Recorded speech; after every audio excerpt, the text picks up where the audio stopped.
Good morning. Welcome to Coffee Time with Masterminds. I'm Peta Blakely, the founder and principal of Blakely Consulting, and I'm joined by my friend and co-host, Rebecca Tuttle.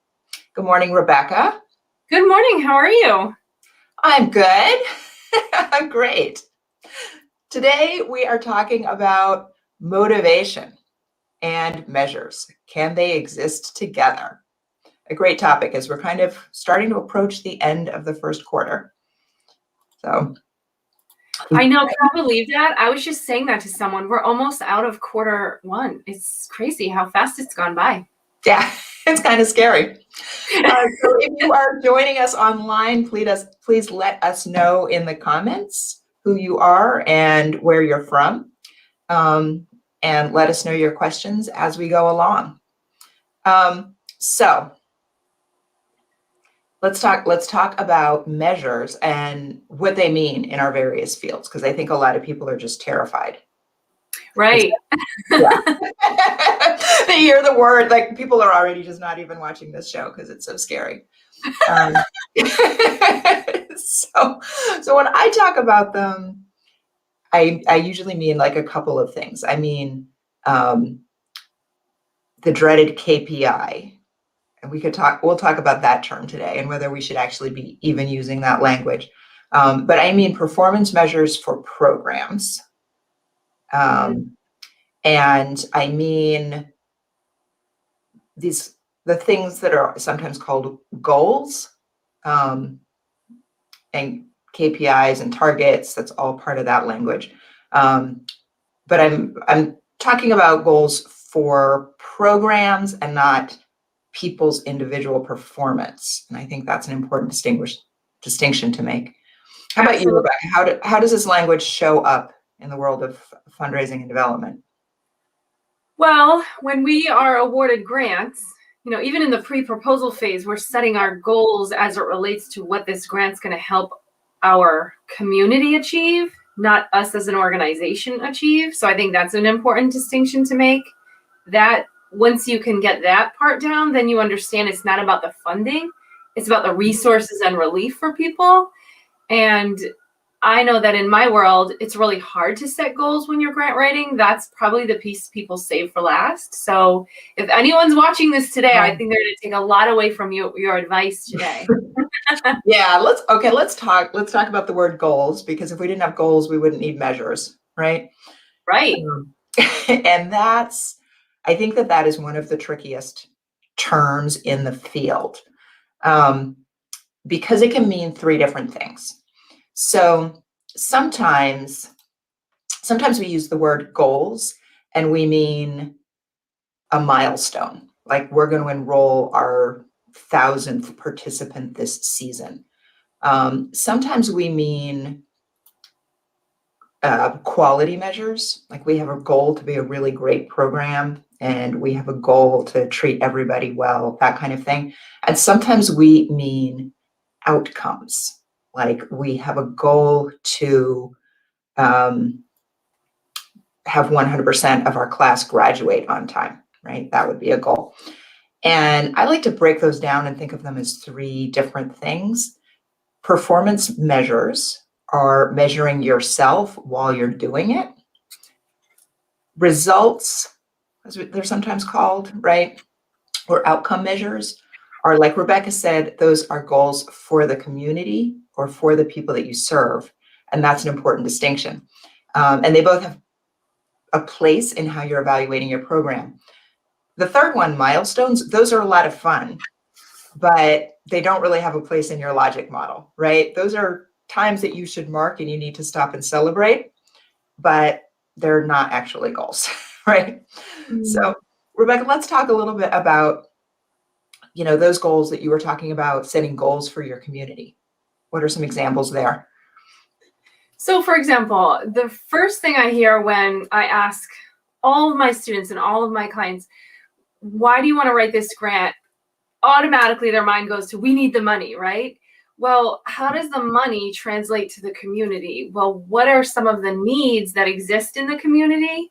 And what do you want to partner with this funder on in order to meet those needs or to meet that need? So for example, If you wanted to improve student performance by focusing on student attendance, then you might have an increase in student attendance as one of your goals, right? Right. And you always have to tie the goal back to whatever it is that impact is that you're trying to make in the community, because that's why funders fund you. It's not to give your organization money so you have resources to pay the bills. It's to Probably it's give, not. Yeah. it's to make an investment in your community so that people's lives can be better off and that something will be different as a result of. And Yeah. when you think about goals, why do we set goals? Because we're looking to make a change or achieve something or make a difference somewhere. So that's how I explain it to my students and clients. Yeah, I think that distinction between what we're doing and the impact that we're having is really important and a little bit hard for programs, a little bit hard for program staff to get. They sometimes say, well, we're working so hard, and they come up with a lot of measures of effort, right? But that does not necessarily translate to, is the community better off because you were there? And a lot of times people trip up between what is a goal and what is an objective. I think of objectives as benchmarks to the goal. And I know that we use these terms, we understand what they mean in each of our niche, right? Your niche and mine. Mm-hmm. But we use them a little bit looser across each other's, Right. not industry because we're colleagues, but you know what I mean. Yep. And I think it's just using the terminology in the way that it makes sense for what you're trying to do with it is really important, because otherwise it gets too scientific sounding and everyone's talking so smart, but we don't actually get to the point of putting that goal on the paper. Yeah. So do you want to talk about how to help people understand the terminology and how to apply it to what they're trying to do? I think that would be a great conversation. The most important thing is that within your organization and within the people that you're talking with, that you have language discipline. You know, I tell clients, you don't have to use my words. You can call these things whatever you want, as long as everybody in your organization knows when they use a word what they mean, right? Right. Mm-hmm. And that's because otherwise you can't use these things for any kind of accountability, right? If everybody is, and I just said another bad word, accountability. I'll circle back to that. But you know, if you're using these words kind of whichever way you like, it's really easy to avoid setting clear targets and understanding whether or not you hit the target, right? Mm-hmm. And so let's talk now about accountability and targets and why you want to know. I think this is really the important thing about using measures effectively, right? It's not about, did I get it? Did I not get it? Somebody recently asked me, you know, can we use KPIs and also foster a culture of reflection and collegiality around our goals? And the answer is yes, of course, because that's what KPIs are for. When I say KPI, it's short for key performance indicator.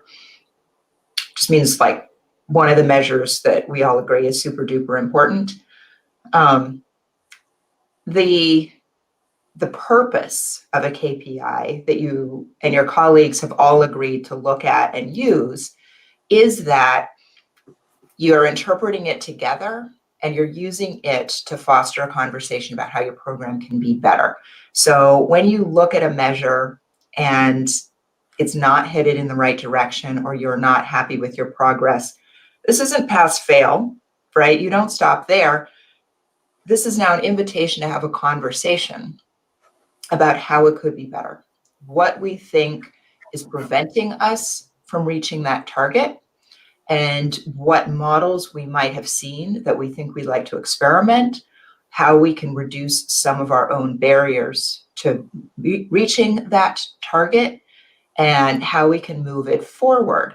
And it's super important that we're saying we, because nobody is doing their job all by themselves, right? So the KPIs, or wildly important goals, if you like to call it that, whatever your terminology is, those are shared in your organization, and they are just tools for conversation. right? Not, you're not a bad person, you haven't failed if you're not reaching them. It's just an indicator that your work is really important and kind of complicated and therefore worth examining. And the KPIs are a tool for examining that. I was just taking notes as you were speaking, and I thought, wow. So this is the sequence that I use, and I think it's really important. Let's first differentiate. How does your work with measures and indicators differ from my work with measures and indicators? Because I'm on the fund development, grant writing, fundraising side. Can you talk a little bit about your side of the, I don't want to say aisle, but your side? Because oftentimes when I'm writing federal grants or others are writing federal grants or state grants, we would partner with your business or your organization to help us with that performance measure piece and evaluation. Yeah, right. And they shouldn't really be separate. Like you've said so many times, Rebecca, the funders want to fund you to do great programs and change the world, right? And when they're asking for reporting, for measures, things like that, it's because they want to demonstrate their impact across all their programs, right? So when development is establishing targets, measures for a program, is talking to funders about how they're going to measure it, that's really a conversation about what are the values of this program and how are we going to know that we're successful, right? And how are we going to know that we're on the right track with this? So there shouldn't be a separation, right, between the evaluation side and the development side of the aisle. Where that happens, I think, is the development team has kind of moved on to the next grant. That's their job. They move it forward.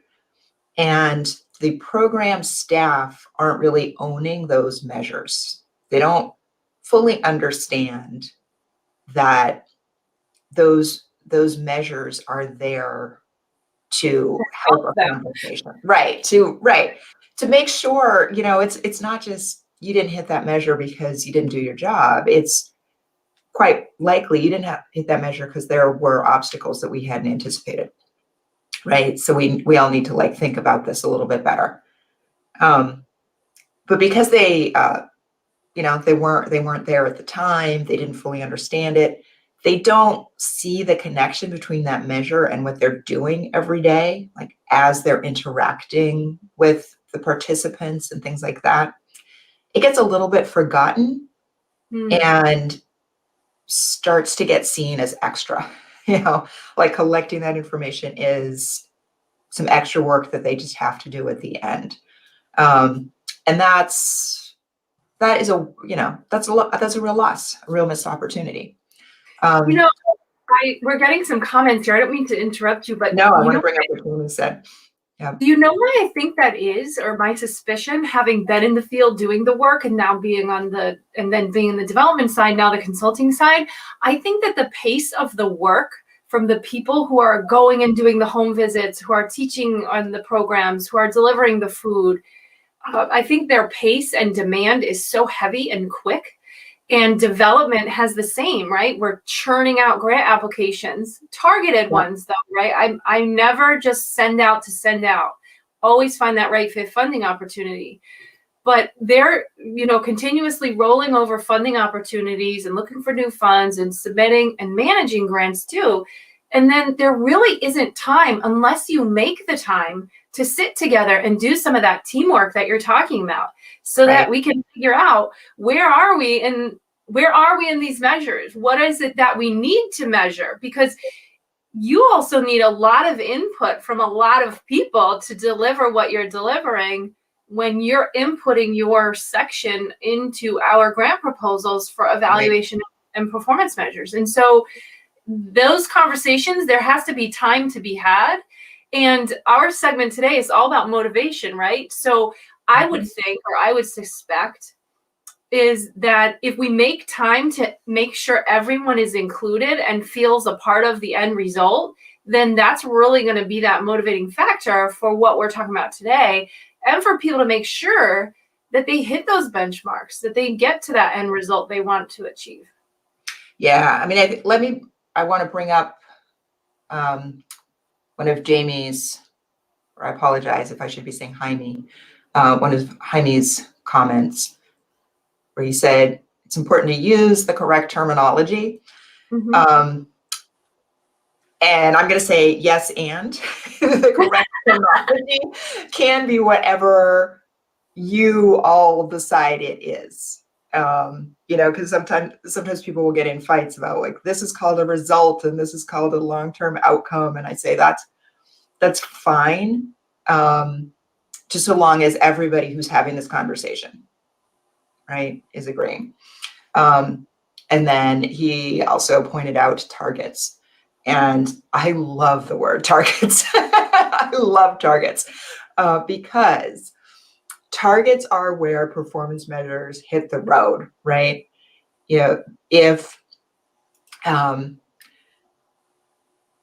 me, right, a well-written performance measure also has a target. First of all, a well-written performance measure can have a target because it starts with either number or percent. Right. Or it could be ratio. We use ratio sometimes too. Well, I would argue that's probably a percent, right? Yeah. So, yeah. You look at me with like, now I'm all about the correct terminology. Well, at the onset we use ratio, and then as we go deeper into the narrative, then it turns to percent. You're absolutely right. Yeah. So, but either way, once you've created this performance measure, it's a performance measure because you can express it in that way. And then you hit a target or you create a target, and having a target lets everybody get excited, right? I mean, you guys use them in development. Who doesn't have that thermometer thing where you're coloring in money as it comes, right? I love those because that you're getting there, right? You're making progress. And I think on the program side, we tend not to give ourselves enough of those, right? Those are super motivating. And here's what's really important about it is that you make time when you hit one of those targets to stop everything and celebrate and make a big deal out of it, right? Mm-hmm. That's how they are super motivating. And that's how you're going to get people rallied around. Let's reduce barriers to make sure that we can hit those targets. Absolutely. And it can be as simple as creating a glossary of shared terms. I know we have to do that in our case notes. That's a medical, legal That's medical, a really good idea. Right? Yeah. So just sitting down, again, making the time to set all of this up as an organization, including the people that need to be at the table, not exclude them and tell them the plan after, is really important.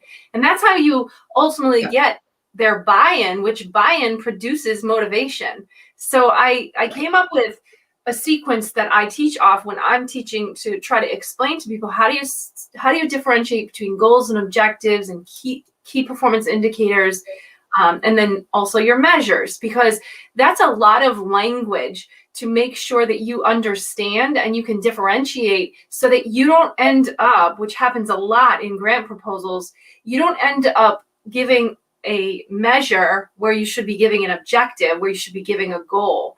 That what happens is, and maybe I'm not explaining this very well, but as you go through your narrative in your grant, you want to have a nice sequence to it.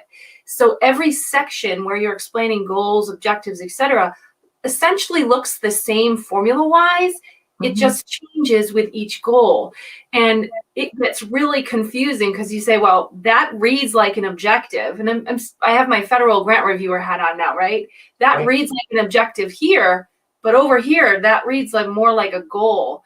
So if you have that shared glossary, that buy-in, that motivation, then that's when you produce your best work. And it's when you can make the best use of these things, right? Absolutely. So I often see logic models and documents where all these different kinds of measures are sort of mixed up, right? So there's one set of measures that's just about actions. Did we do the things that we're supposed to do in our job? And then there are those milestones. There are unmeasurables, right? Like things will be in your performance measures, but they're just really not measurable. They're like, be the best school in America. Like how are you going to know when you've gotten there, right? That's a good point. Yes, because yesterday I was reading a logic model for one of my federal grants, and it said, improve attendance. Right. To what? To what? You need a baseline. You need a baseline measure, and then it's sequential. And if you can get the sequence down, then you can just continue that consistent sequence, and it just gets better every time. It's hard work, right? It's hard. Right. I mean, it's sure. It's a lot. It's a little bit complicated. It's harder to employ that kind of discipline when you're setting up these things. But here's why it's important, is because people like achievable goals, right? Mm-hmm. And having a goal like being the best school in America or improving attendance, it's not very motivating because you cannot see that you're getting closer, right? When there isn't an end point, you can't see the end, right? This is like running, you speed up when you see the finish line, right? Mm-hmm. Well, we're just like that at work. And if the finish line isn't clearly defined, you can never see it. So if you have a target like increase attendance to 98% and you're at 97%, that is extremely motivating. You're really happy. There's a lot of joy about this, and you're going to do the things to get to that target. And then to make sure that these targets stay motivating, everybody needs to stop and have a party. Stop, celebrate, mark that. It's a big deal. And I think there are a couple of reasons why measures can become demotivating. One is the buy-in issue. Like people get measures put on them, and that's super duper demotivating, right? Then you end up with measures that you feel like do not capture what's important about your job or important about your work. They're unattainable to you. That is super duper demotivating. Or you have goalpost moving, right? A measure is not very clearly defined. And then every time you get close, it just gets you feel like it gets redefined in another way that's a little bit further away, right? And I look at that almost like cheating, because if you're setting that goalpost, and when we write grants, we set the posts in advance, then we measure our progress over time. If something isn't going right, we don't reposition the post. We look at why. Why did we put the post here? And then if we need to move it, we have to go back to the funder with a new plan and ask them permission to move it. And, it's really interesting because a lot of what you're talking about right now has to do with, is it realistic or not? And that's something that you have to weigh heavily when you're setting these goals, setting these measures. And don't just shoot for the stars because you want to be the best of the best. The best programs and services and organizations are the ones that set realistic measures. So if 97% attendance is unrealistic for your organization or your school, which right now could be in the 30s, right? Look at the pandemic and how it's affected children's attendance. Right. Yeah. You're talking 97% right now. Yeah. Can you jump 60, 68% or 69%? Probably not. And that's a disqualifier if you're an overachiever without reality attached to it. I get that question a lot. We had a target, and so a couple of things happened. One is we had a target and we realized that we miscalculated, right? And we can't do it. The other one is the power of clear targets is so strong that often you will hit your target in the middle of the year, right? I mean, that's what happened to me. Ironically, even though my business is all about helping organizations set targets, my first year in business, I did not set targets, right? You just get busy doing stuff, right? For your business unit or for your, well, you would have for your clients, right? But for your business Right, unit? right. They all had targets. Yeah. My business itself had no targets, right? It's right, like the builder whose house is never done. Well, Yeah. the year I sat down and created targets for my business, I hit all those targets by July. And that's what happens when you set realistic targets with a plan. So people come back and they say, so now what do we do? Do we change the target for either of those reasons? And I always say, no. That is changing the target to match what actually happened is letting yourself off the hook for using the target to have that important conversation.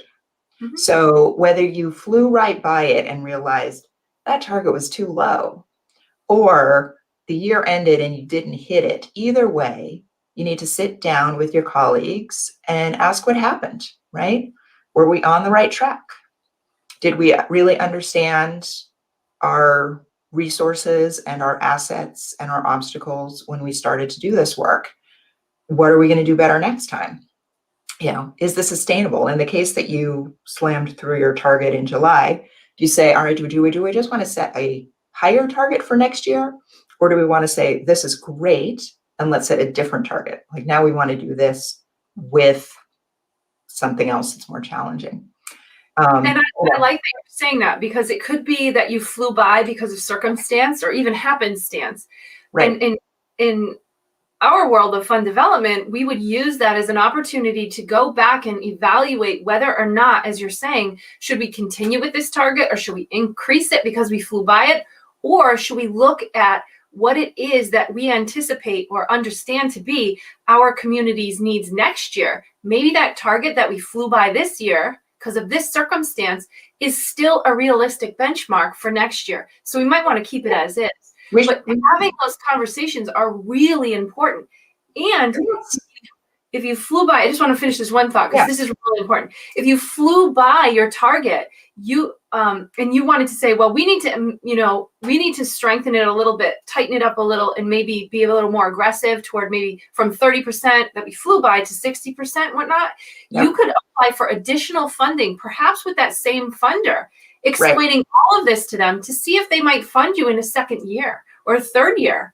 And they really like that you have an understanding of what's going on in your organization, because you demonstrate to them in conversations like that and reapplications like that, that their investment made a difference, and it made the difference you thought it would, and it has potential to make additional difference. If you can get there with your grant writing and your fund development, then I love you. Come see me. Celebrate. I want to bring up. That's great. I want to bring up Myra's question. Yep, here we go. Oops. I'll put. Oh, okay. Thank you. I'll bring it up. We're doing the same thing at the same time. Oh, sorry. We're both trying to click at the same time. Sorry. Myra said, how do I choose the correct KPI so my constituents can understand lagging versus leading? I love lagging versus leading. So, but let me tell you why it's super duper demotivating to have them confused. So a leading indicator is what are we doing and what are we holding ourselves accountable to do every day to get to where we should be at the end of the time period. And a lagging indicator is what will this measure be when we measure it at the end of the quarter or year. So for example, let's say we had a program to improve attendance, and we thought that an important way to improve attendance was to have one-on-one meetings with the students regularly. So my leading indicator is how many students did I meet with this week? The lagging indicator is how was their attendance at the end of the year? And the reason people get really upset when they're not clear which one you're talking about is this question of whether things are actionable or not actionable. People want to be measured on things that they can change. They don't want to wait until the end of the year and then say, oh, well, you didn't hit your attendance target and now we're upset with you, right? They want something that they can get every day. And they want to know that they can make a change. So that's why it's so clear to have both and be really clear about when you're talking about which one, right?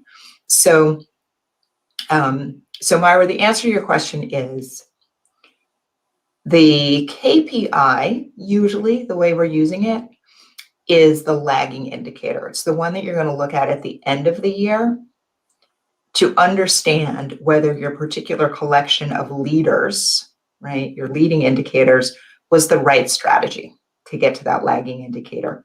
But focus on the leading indicators because you can look at them every day. I'm